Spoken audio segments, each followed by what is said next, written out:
Same again, like you say, like my granddad came here similar year to your grandfather, and back then, like it was from hearing their stories.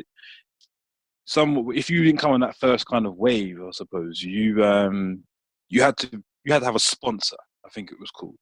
So someone sent for you basically. So my granddad had his cousin over here.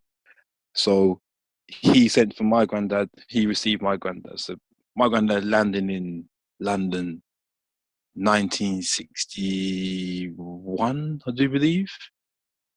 1961. Massive culture shock.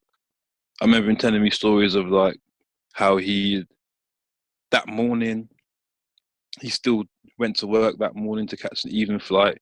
He still finished his carpentry job that he was doing, and the foreman said to him, "You'll be back. You ain't going anywhere. You came back. I can see you in the morning." My granddad looked at him, left his tools, gone.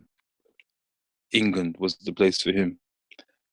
Arrived here, and culture shock was imminent straight away. Straight away. And my granddad always emphasizes this: like he don't hold no grudges to nobody, no creed, no color, no nothing. Yeah, he speaks explicitly of his treatment that when he got here, the jobs that he couldn't get, or the jobs that he did get, but the next man was getting the money that he was meant to be paid for, but my granddad wasn't getting paid that money, but yet still doing the same job.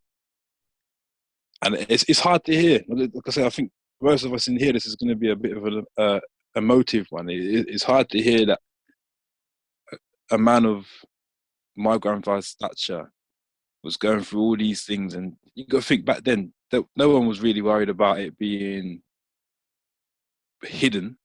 Nothing's behind scenes. It was in the streets.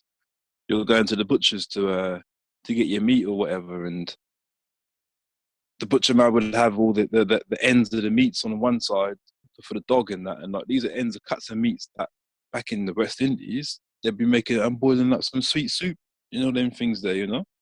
But all of a sudden, that people coming over, they're buying these bits of meat. The butcher man said, "Okay, cool. This is an opportunity here." So he raised the money and that. So they were one of the first stories that my granddad would tell me about living here